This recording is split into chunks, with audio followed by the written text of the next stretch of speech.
I wanted to share something with you that's been near and dear to my heart lately, and something I've just been working on is deconditioning. There are so many things as I get older I realize that I'm doing because it's just what I've been taught to do, or I've been told I have to do it in order for this to happen.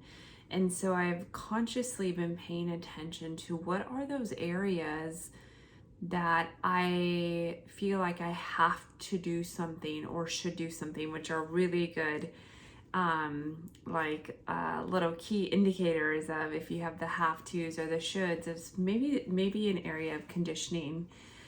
And also just the things that I kind of dread, like, oh, I have to go do this, I have to go do this. There's this just dread, but I'm so conditioned that I just move through it as if I have no other choice. But that's really not true, because I do have choice. And so I wrote just a piece about the art of deconditioning. I just wanted to share a few highlights with you. I really believe about the art of deconditioning, how we decondition ourselves. A big component to it, not saying there's not other pieces, but a big component is catching the shame in action. Because oftentimes these things that we feel that we are conditioned to do, there's guilt or shame associated with it. So if we can catch that in action, aha, I'm feeling guilty, I'm feeling like there's shame if I don't do whatever it may be, that gives us an opportunity to pause and choose differently. So some of the things for me personally where I became aware of my conditioning is I grew up in a Catholic church. So there were a lot of rules that I must do this, or I must do that, or I have to do this in order to go to heaven. The hustle culture. So drive yourself, into the ground to make it, fake it until you make it. And there's some truth to that. I'm not saying any of these things are bad, but this hustle, push, override your system, disregard your system. It doesn't matter if you're tired, if you're sick, I went to work shortly after I had my daughter because it was like, oh, get back to work, do this. You can be a mom and breastfeed and do this and I was overriding my system, but I was conditioned that if I want to climb the corporate ladder, I have to really prove my commitment to them and hustle, the hustle culture. Another area that I was very conditioned was the stick thin waif-like body figure. So I grew up, in the 90s, where the J. Crew models and the Victoria's Secret models, who were just so thin and waif-like, were all the rage. And I, just remember thinking like, I have to eat less, I have to do this, because there was such a desire and a condition that was the way a woman was supposed to look. And you weren't supposed to have hips, you weren't supposed to have shape. And, I still I crack up because if I go into J. Crew and look for something, they have their toothpick jeans still. I still cannot fit into those jeans. They're not meant for my body. But the conditioning is that is the image that I should have. I know that has shifted, and I'm so grateful for that for our younger generations. But my conditioning is thin equals worthy, thin equals beauty. So that conditioning, more education means more money. And education in the traditional academic way, right? You have to go get your master's, you have to get your doctorate. And truthfully, learning in the traditional academic setting, I hate it. I'm awful at it. It does not work for me. I love to research. I love to study. I'm constantly reading. I'm constantly taking classes. But the true academic way, I will bite my nails off. I will probably eat myself into a mess. It is so stressful for me and it doesn't fit for me, but I'm conditioned. That is the way, or I was conditioned, that is the only way to succeed. That is the only way to make more money. Self-care is selfish. Put everybody first, and you're an excellent mom, or you're a great friend or a coworker if you sacrifice. So this self-sacrificial way of living was a way of conditioning. And then also just social engagements that, I'm a projector in human design, and I need a lot of space, and I don't have a ton of energy. And I just remember growing up, it was like, you have to go to these events, you were invited, you have to show up, you have to be engaged, you have to do all these things. And I'm exhausted and inside just crying, because I don't want to go to another social engagement. But the belief or the conditioning was, if I don't show up, if I don't go, I won't be in these social circles. I won't be accepted. People will think that I'm not grateful, or I don't appreciate them, or I'll never be invited again. So all of this conditioning, and I just share all that. I want to be clear, none of these things that I mentioned in and of themselves are bad. Growing up Catholic isn't bad. Being a J. Crew model isn't bad. Getting your master's and doctorate, none of that is bad. Where it becomes it becomes harmful to you if it's out of alignment. So that conditioning to me, those things to me were things I have to do, I should do, I must do, in order to, go to heaven, in order to be liked, in order to be invited to the next social engagement, in order for a man to find me of worth or beauty.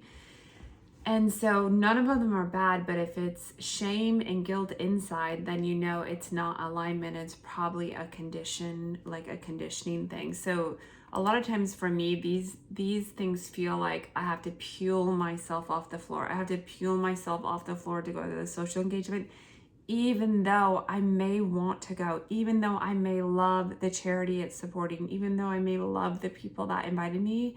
I'm out of energy. I don't have anything else to give. So it's to peel myself off the floor, or it weighs me down. And so a lot of times, so as I mentioned, like shame and guilt are really good indicators. If you're feeling those, it's probably a condition. And also be aware that these things might start to feel really normal because you may have had them your whole life. So for me, one of them is like, I have to go to church every Sunday. Otherwise I'm not going to go to heaven. And the reality is like, I don't actually like going to church. I never felt that great about going to church. I dreaded it, and I believe in God, and I pray, and I talk to God all the time, but the being in the church like did nothing for me. I felt so connected when I was out in nature. But the belief is, if I don't go to church, I'm going to go to hell. Wanting to share this with you. So if you are also finding yourself in these similar patterns of guilt and shame and conditioning, some things are, where are you criticizing yourself is another good question. And then where are you judging yourself? Because a lot of times I would judge myself. Oh, I should really get my act together and go get my master's degree. I should, really apply for XYZ position to keep climbing that corporate ladder. So these were weird areas that I didn't really desire, but I was criticizing myself or judging myself. So those are really good questions to ask yourself to try to decipher out, is this conditioning or is this really in alignment? And so the other things too, like what areas are you like sucking it up or pushing through? I would always be like, it's like a joke in our household that Heather, these self pep talks. So I would give myself my own pep talks. Those became an indicator for me. If I'm having to give myself a pep talk, it's probably something that's not in alignment with myself. And I need to reevaluate, is there another way forward? Or do I just say no to this engagement or this approach? So if you're like, come on, you can do it. I'm always like, suck it up, girl. Let's go get it. Like, you got it. Like, you've done it before. You can do it again. Like, these are the pep talks that I give myself. So that might be something to do. So just pay attention to your patterns, what you're doing, what words you're using, how you're feeling are really good ways for you to kind of determine if these are conditionings or not. Just a couple other things I want to share with you real quick. So what you can start to do, or what I've done and has been beneficial for myself, I'm assuming it will also provide value to you as well, is to become a loving observer and just start to notice what these areas are. Sometimes it feels too big and too much for us to like, oh, if I identify what these are, then I have to take action. Well, what if you don't? What if you just start to notice? Just notice, where is this occurring in my life? And just knowing you don't have to take action if you don't want, but notice where it's happening. That's step one. And then noticing that you do have a choice to choose differently. If it feels too big and too scary to choose differently, that's okay. Like, these are lifetime, most of them are like lifetime conditions that we're carrying with us. So start to notice that pause will give you the option and the opportunity to feel different. And I want you to, this has been really, really key for me, is to love the parts of you that were taught to power through it. Love the parts of you that were conditioned. So for me, it's like rushing, hurrying up, drive, drive, drive, drive, drive. And I just started to observe, oh, I'm rushing again. I'm driving again. I'm criticizing myself for not doing enough again. And I started to love those parts of me, because those parts of me were trying so hard to get affection, to be approved, to follow the rules. And so as you bring in love for those parts of you that are conditioned, it's just going to soften everything and just like take the weight off. And then when you are ready to choose differently, like, you know what, I don't actually have to go to church this Sunday. Maybe I go for a walk in nature, and that fills my heart with love and grace and just gives me the connection that I need. You know, I actually don't have to go get a master's degree. I'm going to take this course that I've been, you know, longing to learn about, this new technique or this new modality, and I'm going to do that and fulfill my heart with that. So you'll start to be able to bring those things in and then just pay attention to how they feel. So I hope this is helpful for you. I think that we have all been largely conditioned in some way or another. And if you find that that conditioning is bringing, you know, the results of your life, you're just not happy, it's not really joyful, and your life's filled with have-tos and shoulds, this might be a really good opportunity for you to start being that loving observer, bringing in love and compassion for the areas of your life that you are conditioned, and start to give yourself the opportunity to choose differently.